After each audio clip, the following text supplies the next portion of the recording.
हरे कृष्णा। पौष मास के इस प्रातःकाल वेला में आप सभी का स्वागत है। इस समय हम श्रवण कर रहे हैं पौष मास की सुंदर पौराणिक कथाओं का। तो चलिए हमारी इस कथा की यात्रा को आगे बढ़ाते हैं और सुनते हैं आज की पौष मास की कथा।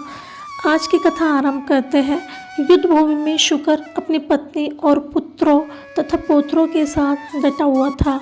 कोश सम्राट राजा इक्ष्वाकु ने भी देखा कि जिस प्रकार वर्षा के समय में आकाश में मेघ गर्जना करते हैं, उसी प्रकार वह शुक्र अपनी पत्नी के साथ गर्जना करता हुआ राजा को युद्ध में ललकार रहा था।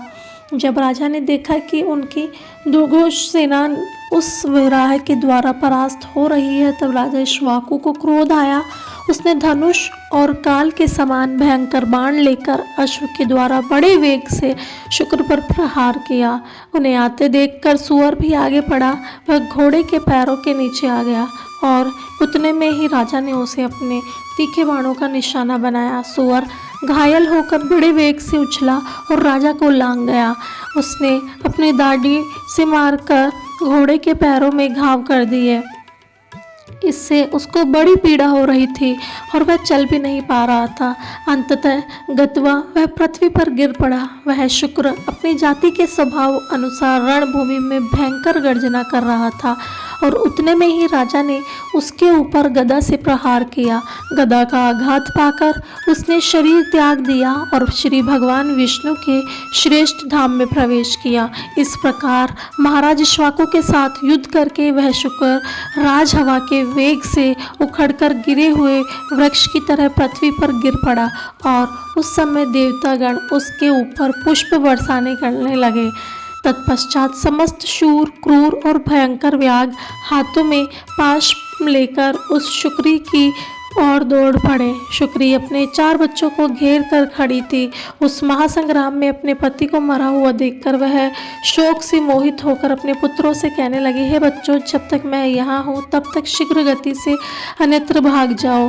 यह सुनकर उनमें से ज्येष्ठ पुत्र ने कहा, माता, मैं जीवन के लोभ से अपनी माता को संकट में नहीं छोड़कर जाऊँगा। यह कैसे हो सकता है?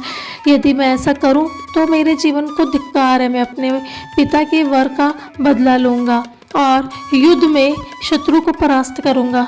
तुम मेरे तीनों छोटे भाइयों को लेकर पर्वत की कंदरा में चली जाओ।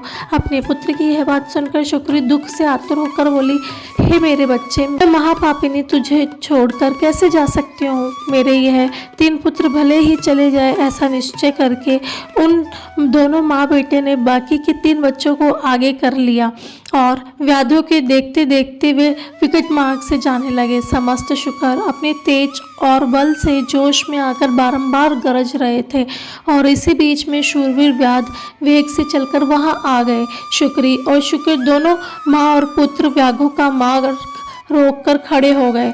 व्याध तलवार, बाण और धनुष लेकर नजदीक आ गए। तीखे तोमर, चक्र और मूसलों का प्रहार करने लगे। ज्येष्ठ पुत्र अपनी माता को पीछे करके व्याधों के साथ युद्ध करने लगा। कितनों को ही दाढ़ों से कुचलकर उसने मार डाला, कितनों को ही थूथनों की चोट से धराशाही कर दिया और कितनों को ही खुरों के अग्रभाग से मारकर मौत के घाट उतार दिया। बहुत से शूरवीर रणभूमि में ढेर हो गए। राजा इक्ष्वाकु संग्राम में इन सुअरों को युद्ध करते हुए देख और उसके पिता के समान ही शूरवीर जानकर स्वयं उसके सामने आए।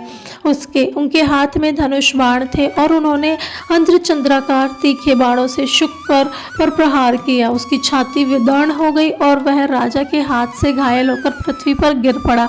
गिरते ही उसके प्राण पखेरु उड़ गए। अपने पुत्र के शोक और मोह से अत्यंत व्याकुल होकर शुक्र ही उसकी लाश पर गिर पड़ी। फिर संभल कर उसने अपने थूथन से ऐसा प्रहार किया जिससे अनेकों शूरवीर धरती पर सो गए। कितने ही धराशायी हो गए, कितने ही भाग गए और शुक्र अपने दाढ़ों के प्रहार से राजा की विशाल सेना को खदेड़ने लगी। यह देखकर काशी नरेश देवराज की पुत्री महारानी सुदेवा अपने पति से कहती है, हे प्राणनाथ, इस शुक्री ने आपकी बहुत बड़ी सेना का विध्वंस कर दिया है, फिर भी आप उसकी उपेक्षा क्यों कर रहे हैं? मुझे इसका कारण बताइए। तब महाराज ने उत्तर दिया हे प्रिय, यह स्त्री है। स्त्री के वध से देवताओं ने बहुत बड़ा पाप बताया है, इसलिए मैं इस शुक्री को ना तो स्वयं मारता हूँ और ना ही किसी दूसरे को ही मारने के लिए इसे भेज रहा हूँ। इसके वध के कारण होने वाले पाप से मुझे भय लगता है। इस प्रकार कहकर महाबुद्धिमान राजा चुप हो गए। वहाँ खड़े हुए सभी व्याधों में से एक का नाम भार्गव था।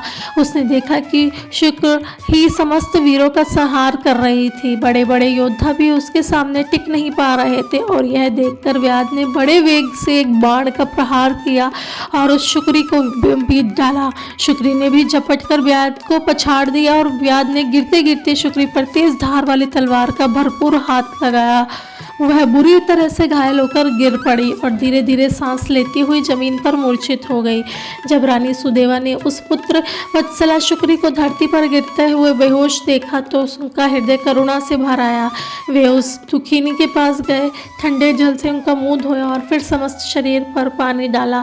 इससे शुक्री को कुछ होश आया। उसने रानी को पवित्र और शीतल जल से अपने शरीर का अभिषेक करते देखा और फिर मनुष्य की भांति वह बोलने लगी, हे देवी, आपने मेरा अभिषेक किया है, इसलिए आपका कल्याण हो। आपके दर्शन और स्पर्श से आज मेरी पाप राशि नष्ट हो गई। शुक्री जैसे एक पशु के मुख से ऐसे वचन सुनकर रानी सुदेवा को बड़ा ही आश्चर्य हुआ। वे मन ही मन कहने लगी, यह तो आज मैंने विचित्र बात देखी है। पशु जाति की यह मादा इतनी स्पष्ट सुंदर स्वर और व्यंजन युक्त और उत्तम संस्कृत बोल रही है। महाभागा सुदेवा इस घटना से हर्षमगन होकर अपने पति से कहने लगी, राजन इधर देखिए, यह अपूर्व जीव है। पशु जाति की स्त्री होकर भी मानवी की भांति उत्तम संस्कृत बोल रही है। तत्पश्चात रानी ने शुक्र से उसका परिचय पूछा। हे भद्रे, तुम कौन हो? तुम्हारा बर्ताव तो बड़ा ही विचित्र दिखाई देता है। तुम पशु योनि की स्त्री होकर भी मनुष्यों की तरह बोलती हो। अपने और अपने स्वामी के पूर्व जन्म का वृतांत सुनाओ। उसने शुक्री ने कहा, हे देवी, मेरे पति पूर्व जन्म में संगीत कुशल गंधर्व थे। उनका नाम रंग विद्याधर था। यह सब शास्त्रों के मर्मज्ञ थे और एक समय महातेजस्वी मुनिश्रेष्ठ पुलस्त्य जी ने मनोहर कंदराओं और झरनों से सुशोभित गिरिवर मेरु पर निष्कपट भाव से तपस्या कर रहे थे। मेरे पति रंग विद्याधर अपनी इच्छा के अनुसार उस स्थान पर गए और एक वृक्ष की छाया में बैठकर गायन का अभ्यास करने लगे। उनका मधुर संगीत सुनकर मुनि का चित्त ध्यान से विचलित हो गया और वे गायक के पास जाकर कहने लगे, विद, तुम्हारे गीत के उत्तम स्वर, ताल, लय और मूर्छना युक्त भाव ने मेरा ध्यान विचलित हो गया है। मेरा मन निश्चल हो गया है। तब भी समस्त विद्याएं प्राणियों को सिद्धि प्रदान करती है। मन एकाग्र होने पर ही तप और मंत्रों की सिद्धि होती है। इंद्रियों का यह महान समुदाय अधम और चंचल है। यह मन को ध्यान से हटाकर सदा विषयों की ओर ले जाता है। इसलिए जहाँ शब्द रूपी युवती स्त्री का भाव होता है, वहीं मुनि लोग अपनी तप की सिद्धि के लिए जाते हैं। तुम्हारे इस संगीत से मेरे ध्यान में बाधा आई है, इसलिए मेरा अनुरोध है कि तुम इस स्थान को छोड़कर कहीं और चले जाओ, अन्यथा मुझे यह स्थान छोड़कर दूसरी जगह जाना पड़ेगा। यह सुनकर रंग विद्याधर ने कहा, हे महामते, जिस महात्मा ने इंद्रियों के समुदाय उसके बल को जीत लिया है, उसी को तपस्वी, योगी, धीर और साधक कहते हैं। आपने जितेंद्रिय नहीं लग रहे हैं और इसलिए तेज से हीन है। हे ब्राह्मण, यह वन सबके लिए साधारण है। इस पर सबका समान अधिकार है। जैसे इसके ऊपर देवता और संपूर्ण जीवों का सत्य है, वैसे ही उसी प्रकार मेरा भी और आपका भी है। ऐसी दशा में मैं इस उत्तम वन को छोड़कर क्यों चला जाऊं? आप चाहे तो रहे या नहीं रहे, फिर जाए, मुझे उसकी कोई परवाह नहीं।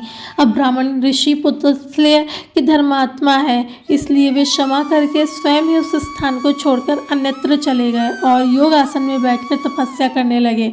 उनके चले जाने पर दीर्घ काल के बाद उस गंधर्व को पुनः उनका स्मरण आया।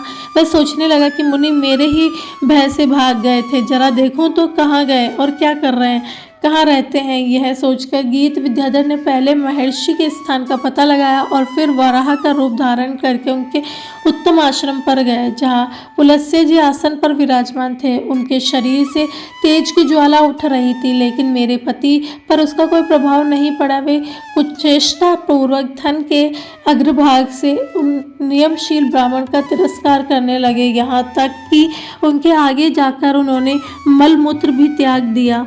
लेकिन पशु जानकर मुनि ने उन्हें छोड़ दिया, दंड नहीं दिया। मुनि की इस क्षमा का मेरे पति पर उल्टा असर हुआ। उनकी उद्दंडता और बढ़ गई और एक दिन शुक्र के रूप में वे फिर वहां गए और बार बार अट्टहास्य करने लगे। कभी रोते और कभी मधुर स्वर से गीत गाने लगते।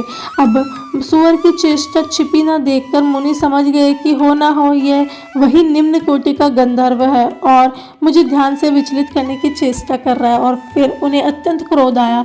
वे श्राप देते हुए कहने लगे, हे महापापी, तो शुक्र का रूप धारण करके मुझे इस प्रकार विचलित कर रहा है, इसलिए अब शुक्र की योनि में ही तू जा। हे देवी, यही मेरे पति के शुक्र योनि में पड़ने का वृतांत है। अब मैं आपको अपने पूर्व जन्म के विषय में बताती हूँ, वह आप ध्यान से सुनिए। इतना कहकर उस शुक्री ने महारानी सुदेवा को अपने पूर्व जन्म का वृतांत कह सुनाया। और वह क्या था, अब हम सुनेंगे इसी पौष मास की कथा की अगली श्रृंखला में। उसे सुनने के लिए अगर आप हमारे चैनल पर पहली बार आए हैं तो चैनल को सब्सक्राइब कीजिए और नोटिफिकेशन को ऑन रखिए ताकि आने वाली कथा की श्रृंखला का आप आनंद ले सकें। धन्यवाद। और दोस्तों, अगर आपको वीडियो पसंद आए तो हमारे चैनल को सब्सक्राइब करें, शेयर करें और लाइक ज़रूर करें।